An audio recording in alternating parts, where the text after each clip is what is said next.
Halo teman-teman, perkenalkan nama saya Ermelinda Juita dengan NPM 211031119. Saya dari kelas 2021C. Nah, pada video kali ini, di sini seorang suaminya berinisial JS, umur 40 tahun, memukul istrinya sampai meninggal dunia, dan istrinya masih umur 30 tahun dengan inisial MS. Yang ini terjadi di depan anak mereka yang berusia 10 tahun, yang satunya masih 5 tahun. Nah, penyebab pertama yang saya dengar dari keluarga, suaminya ini merasa cemburu dengan istrinya. Kalau ada acara atau ada pertemuan keluarga besar, contohnya istrinya ini berjalan dengan adik kandung dari suaminya ini sendiri, dia sangat cemburu. Nah, pada suatu hari mereka ini pergi ke kebun bersama suami dan istrinya ini. Nah, sampai di kebun mereka mau mencari kayu, kurang lebih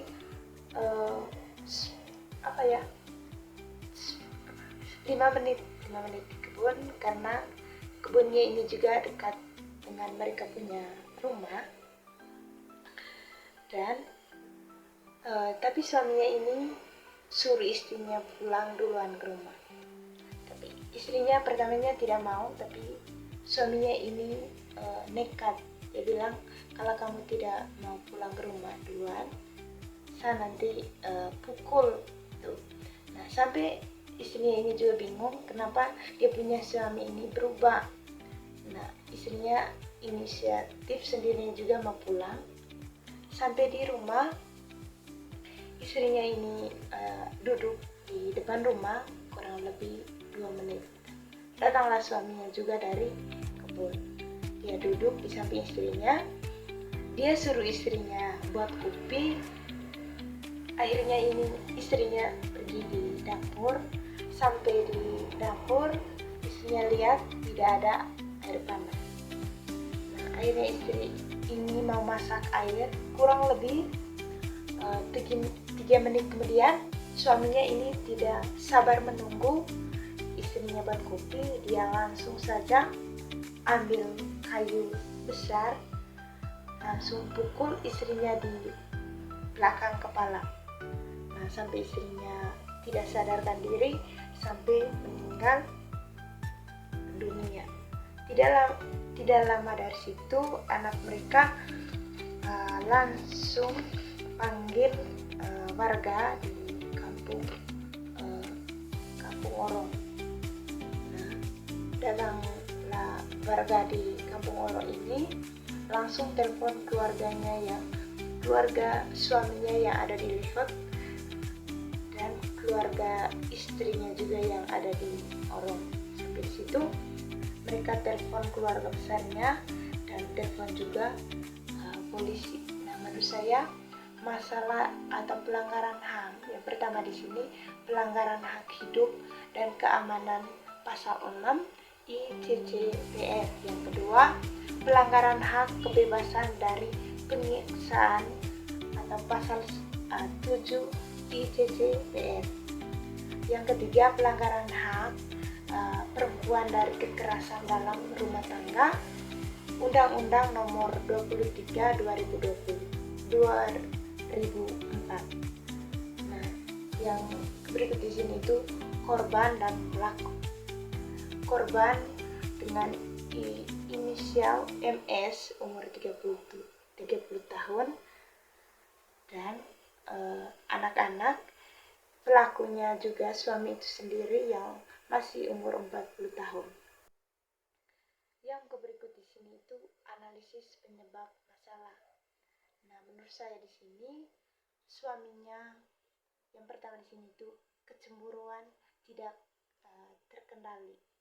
Yang kedua, di sini kurangnya komunikasi dalam keluarga antara suami dan istrinya.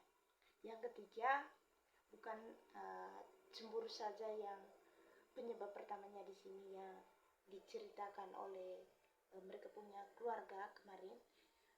Yang berikutnya karena suaminya juga sering mabuk dan main judi, yang sering terjadi kala saat ada pertemuan keluarga besar. Mereka juga sering bertengkar sebelum istrinya meninggal. Dan yang berikut kurangnya kesadaran tentang hak-hak perempuan dalam rumah tangga. Yang berikutnya di sini dampak jangka pendek. Yang pertama di sini trauma psikologis, cedera fisik dan kehilangan kepercayaan diri. Yang kedua, korban sampai meninggal dunia. Yang menjadi jangka panjangnya di sini kehancuran anak dan keluarga. Yang berikut dampak sosial dan ekonomi. Yang berikut konversi internasional. Yang pertama, konversi internasional tentang penghapusan segala bentuk diskriminasi terhadap perempuan. Yang berikut konfirmasi tentang penghapusan segala bentuk kekerasan terhadap perempuan. Yang berikut konfirmasi hak-hak anak atau CRC 1989. Yang berikut di sini Undang-Undang Nasional Nomor Undang-Undang 23 2004 tentang penghapusan kekerasan dalam rumah tangga dengan Undang-Undang Nomor 35 tahun 2014 tentang pembunuhan. Yang berikut KUPH pasal 351 tentang pengkhianatan. Yang berikut KUPH pasal 338 tentang pembunuhan. Yang berikut Undang-Undang Nomor 39 1999 tentang hak asasi manusia. Yang terakhir Undang-Undang Nomor 35 2019 tentang pelindungan hak anak.